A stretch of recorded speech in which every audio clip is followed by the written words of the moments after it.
claro.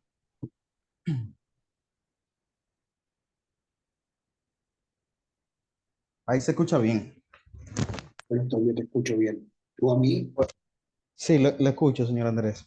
muy bien. Bueno, Andrés, para mí es más que un placer y un honor. Le hemos estado dando seguimiento, sobre todo en Twitter y en LinkedIn, de su trabajo y su trayectoria en el sector energético en Chile, en América Latina y ya en estas nuevas funciones como secretario ejecutivo de Olave.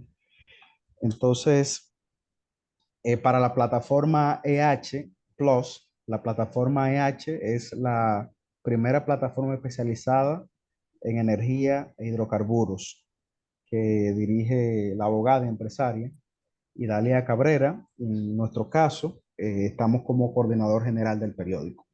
Perfecto, mucho Entonces, gusto. gracias. Entonces, señor Andrés, me gustaría iniciar esta entrevista para que usted destaque la importancia de las hermanas de la energía en, en Paraguay y la importancia estratégica de este evento en términos geopolíticos, en términos económicos, crecimiento, todo eso. Muy bien, muchas gracias. Bueno, efectivamente, esta es un evento anual. Esta es la versión número 9. Sí, eh, y es un momento y un hito muy importante en América Latina y el Caribe, en el sector energético, por cuanto se convocan durante esta semana a representantes y tomadores de decisiones del sector público, del sector privado, de la academia, y en consecuencia es un momento del año donde se discute, se debate, se proyecta cuáles son los temas de agenda energética regional, también sí, lo que sucede en términos de tendencias globales, mundiales, cómo eso nos afecta a nosotros como región, sí, y por lo tanto permite un diálogo que enriquece finalmente la toma de decisiones en los distintos ámbitos del sector energético, tanto sectoriales como desde lo público y lo privado. Es un buen momento también para establecer redes profesionales, técnicas, por cuanto es, como digo, ahí se convoca una parte importante de gente que está operando y tomando decisiones en el sector. Este año además va a ser la segunda versión del diálogo del Consejo Empresarial con los ministros de Energía, y por lo tanto también allí hay una instancia novedosa, interesante, donde desde el sector empresarial se le transmite, se conversa con los propios ejecutores de las políticas públicas en el sector de energía, los ministros y ministras, lo que resultó ser muy interesante el año pasado, y este año vamos a hacer en la segunda versión. Por lo tanto, creo que es una buena oportunidad justamente para poder aprovechar estos elementos que le indico. claro, claro. Andrés, en ese mismo tenor, en ese mismo orden, he visto que en el calendario de participantes hay foros de energía, países productores de petróleo y de gas. Cuéntanos de esa parte, cómo esos actores claves entonces tienen esa participación. Bueno, efectivamente, América Latina tiene una diversidad de recursos energéticos muy importante.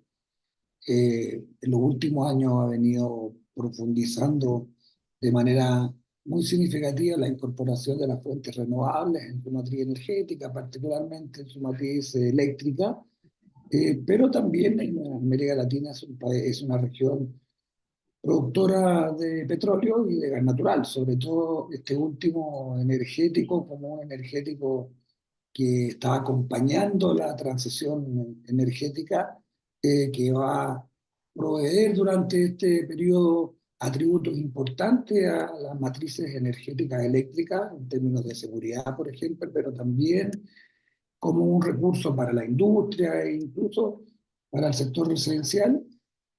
Hay países que tienen grandes riquezas de gas natural en nuestra región: Argentina, Venezuela, por cierto, México, Perú, Bolivia. y otros que son países importadores netos. Es un energético que tiene un protagonismo importante. El 26% de la matriz energética primaria de América Latina está explicado por el gas natural y por lo tanto nos parece que también incluir ese tema en la discusión y en la conversación de la Semana de la Energía es relevante. Además, el gas natural es un recurso que, además de los atributos anteriores, permite profundizar la integración energética. En América Latina hay hoy día muchos gasoductos binacionales que y operan, algunos que probablemente pudieran operar a mayor potencial de lo que lo hacen, y por lo tanto el gas natural también de alguna manera hace a la posibilidad de seguir avanzando en la propia integración energética en la región. Andrés, ¿ustedes tienen contemplado abordar el tema, el aspecto que tiene que ver con la trampa de esos mismos recursos naturales que están abundantes en América Latina, pero que no permite como superar ese techo, sí, brechas sociales en muchos ámbitos y además áreas como la calidad de la educación, salud? ¿Cómo los relacionan? Es decir, aprovechar estos recursos energéticos para crear las condiciones para el desarrollo. ¿Lo tienen contemplado en este foro, en este cónclave? Claro que sí, claro que sí. Al final, el sector de energía es un sector clave para el desarrollo económico de nuestros países. Es un sector que aporta al crecimiento económico de nuestros países. Y por cierto, y de esa perspectiva, ojalá avanzar en la eliminación de brechas sociales. En ese contexto, una de las áreas y temas que se trabajarán en la Semana de la Energía es justamente la transición justa, y eso quiere decir cómo es la participación de los distintos segmentos y actores de la sociedad en torno a esta transformación del sector energético. ¿Qué implica esto en términos de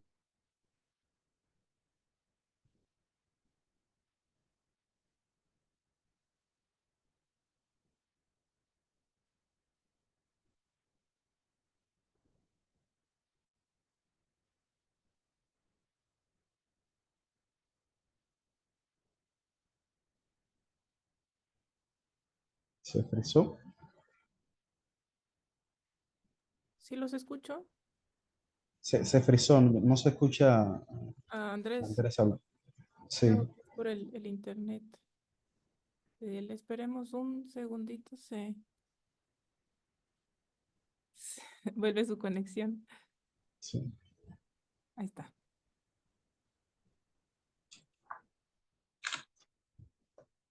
algo pasó que se apagó el computador, así que me coloqué ahora aquí en otro que tengo al lado.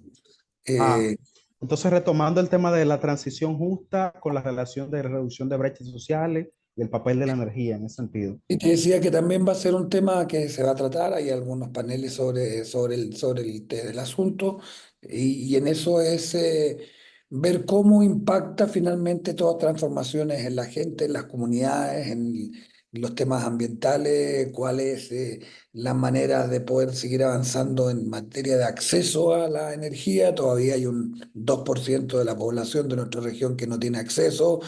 Soluciones y tecnología en materia de cocción limpia, como un asunto energético también muy importante, el precio de la energía El como precio.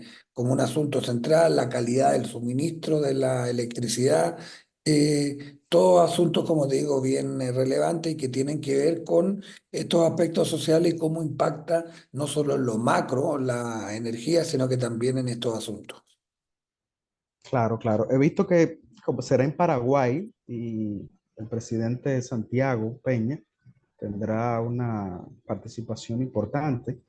Nos gustaría saber cómo va la transición energética en el Paraguay, cómo es la correlación, digamos, en la matriz energética y qué se espera de la participación de Peña en ese conclave.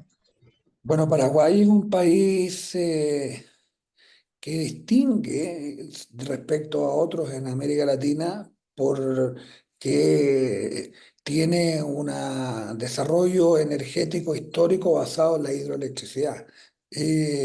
Paraguay es un país que tiene un suministro prácticamente 100% de energía renovable, básicamente la hidro.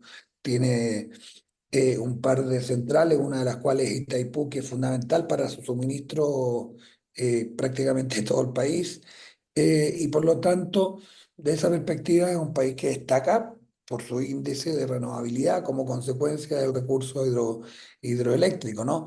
Eh, en ese contexto, creo que la posibilidad de que el presidente Peña nos relate lo que ha sido esa historia es algo interesante para otros países que en el tema de hidrocarburos es importante tener en cuenta que en América Latina sigue siendo relevante, un 40% de la electricidad es, perdón, hidrocarburos, hidroelectricidad es agua, está explicado por el agua.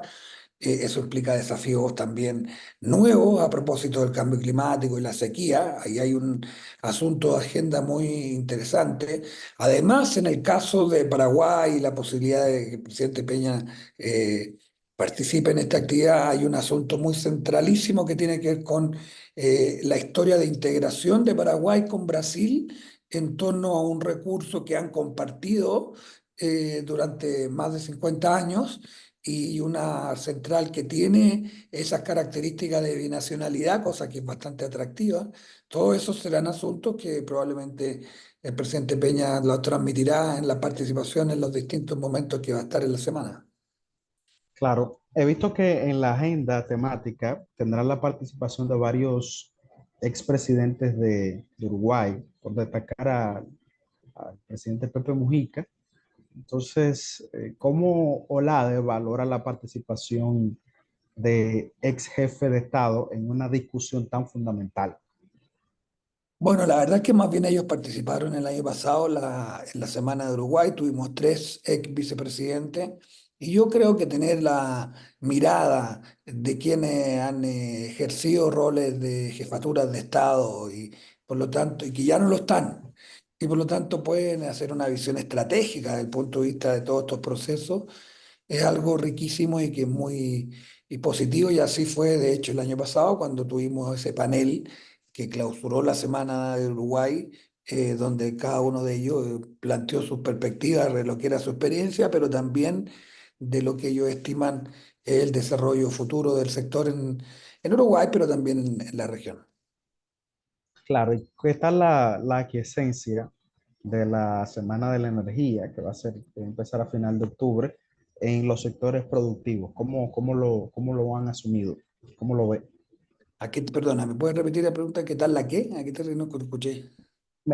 Decía que la receptividad de la Semana de la Energía en los sectores productivos, cómo el sector empresarial lo ha acogido. Ah, muy importante. Yo creo que ellos también cada vez se dan cuenta que ahí hay un espacio de diálogo importante, no solo con los ministros y con los gobiernos, sino que también entre el propio sector empresarial.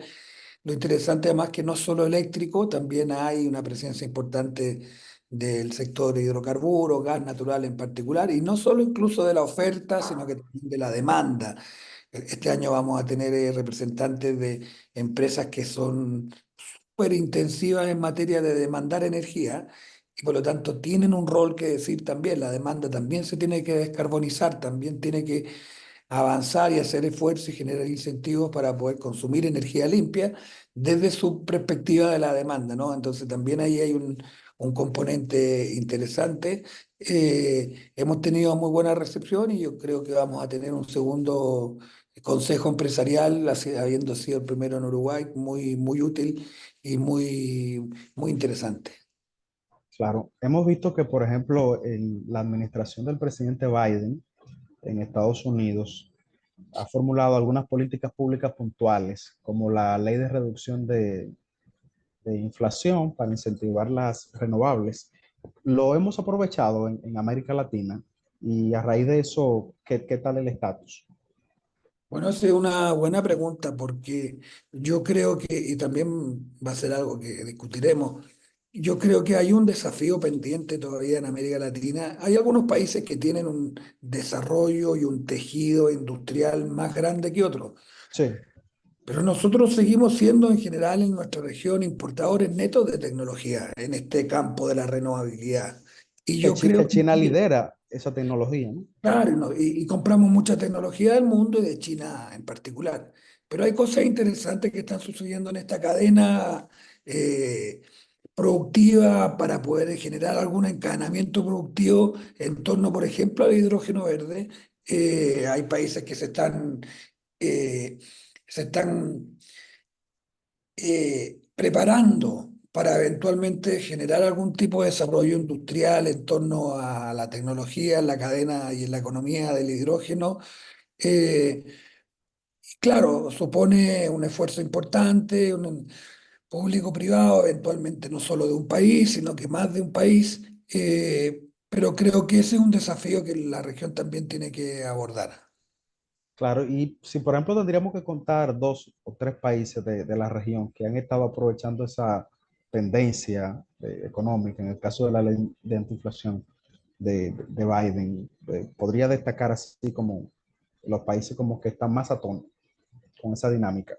A ver, independiente de esta ley de Estados Unidos, yo más bien me referiría a países que tienen algún grado de avance en materia de desarrollo productivo, como lo es Brasil, que está desarrollando, perdón amigo, que está Ok. desarrollando incluso la industria de la movilidad eléctrica, donde hay empresas que se están hoy día instalando en ese país, aprovechando el tejido industrial automotriz que tiene ese país, pero ahora en esta nueva tecnología de la movilidad eléctrica.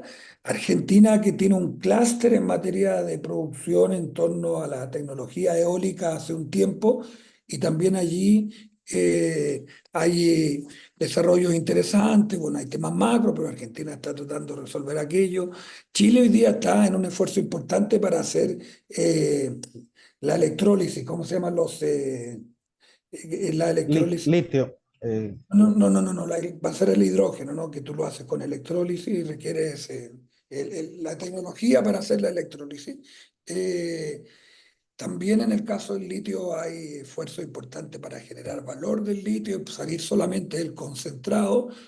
Todos esfuerzos que digo que se están haciendo independiente de esta ley de Estados Unidos, que veremos cómo se evoluciona, pero de cualquier manera son desafíos domésticos que hay que abordar. claro. Vemos que si bien es cierto que los esfuerzos del sector privado y empresarial para la transición energética son importantes, pero América Latina, como otras regiones, están en un contexto de tensiones geopolíticas, fundamentalmente China, Estados Unidos, Rusia también. Entonces, en esa dinámica, ¿cómo América Latina va en ese sentido y cómo OLADE a través de esta Semana de la Energía lo ve? Es decir, como en ese tablero, digamos. Bueno, ese es un tema que no solo se expresa en el sector energía, es un desafío de política exterior de nuestros países y de nuestra región, en un contexto global donde sin duda hay un esfuerzo por lograr hegemonía tecnológica, económica entre países como China, Estados Unidos, bueno, la descripción que tú haces, ¿no? Eh, yo creo que, y de alguna manera uno lo ve más allá de situaciones específicas donde hay problemas o más bien desafíos políticos importantes, pero uno ve en la región que hay cierto pragmatismo y por lo tanto... eh, velando por los intereses nacionales, hay una relación fluida con ambos socios. En materia energética así sucede. Hay una importante presencia tecnológica de inversiones en la región, de inversionistas y tecnología americana, Estados Unidos, pero también de China. Crecientemente la China, más bien los últimos años, los chinos más bien han venido comprando activos que existen, algunos otros greenfield, pero más bien comprando, pero hay presencia china. Yo creo que hay que ser pragmático, yo creo que eso es lo que está primando en la política exterior de los países de la región. Hay que tener, de alguna manera, hay que aplicar una política de, uno podría decir, neutralidad activa. Eso quiere decir, me parece a mí, no tener una opción excluyente, pero ser activo de acuerdo a los intereses de cada uno.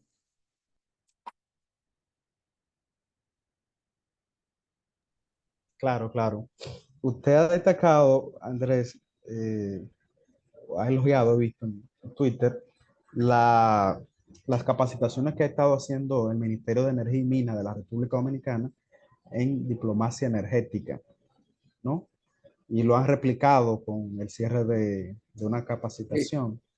Entonces, me gustaría, a grosso modo, que usted pudiese tocarlo aquí para que sirva de constancia y en el sí, marco de la cooperación, de la cooperación. estamos muy entusiasmados con ese programa. Ahí se tratan temas técnicos, pero también temas como los que hablábamos en la pregunta anterior, ¿no? Que tienen que ver con la geopolítica y cómo eso implica el desafío en la política exterior y en la gestión diplomática, al final, que es quien ejerce la acción de la política exterior en la práctica, ¿no? Eh, claro, tomamos esta idea de República Dominicana que lo está implementando para sus profesionales y dijimos vamos a ampliarlo a la región. eh, y la verdad es que estamos contentos porque ha tenido muy buena recepción. Tenemos presencia de casi todos los países, de profesionales básicamente gubernamentales, de los ministerios de energía y de las cancillerías de los países miembros de OLADE. Eh, Además, hicimos una alianza académica con la Universidad de Chile, quien me entregará el título, porque esto es un diplomado, una diplomatura, en algunos países le llaman, o sea, tiene un grado académico. Esperamos que esta sea la primera versión y que podamos seguir implementándolo más adelante, eh, más enriquecida aún en torno a esta temática que es la diplomacia energética. Claro, ¿han contemplado que en las siguientes versiones se pueda realizar la Semana de la Energía en República Dominicana? Esto depende fundamentalmente, Ricardo, de los países. Son los propios países los que proponen que sea sede su país. Nosotros como Secretaría no tomamos esa decisión. De hecho, el año pasado hubo una votación porque hubo varios países que querían ser sede y terminó siendo Paraguay. Pero esa es la dinámica.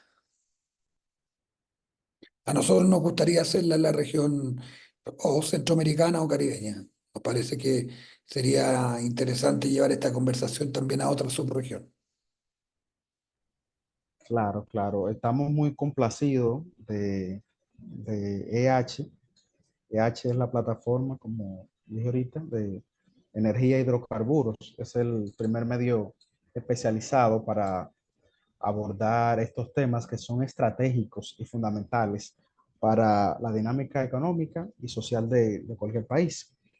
Entonces, con María, ¿verdad? Sí, a nosotros nos gustaría cubrir esta actividad, no sé, por WhatsApp, tomar los correos y de modo que nos puedan de manera formal, Ujú. si es posible, enviar una invitación. Yo podría darle los datos a María y para que haya constancia aquí en nuestro país, ¿verdad? Perfecto. Para cubrir, porque realmente es un evento de mucho nivel y nos gustaría recibir de parte de ustedes